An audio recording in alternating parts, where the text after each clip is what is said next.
Mr. Chair, I rise to express my objection to any further delay in the confirmation of our good Secretary of Information and Communications Technology. But levity aside, may I add my voice in support of the confirmation of Secretary Honasa. I believe the President has made the best choice in appointing our former colleague here in the legislature. Isa po siyang tunay na maginoo, mapagmahal sa bayan, a true officer and a gentleman. His dedication, commitment, and competence in serving our country and our people will be one of the biggest assets of the executive.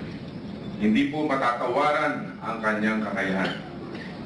I express my support and congratulations to Secretary Gringo Honasa. Manong Greg, we love you.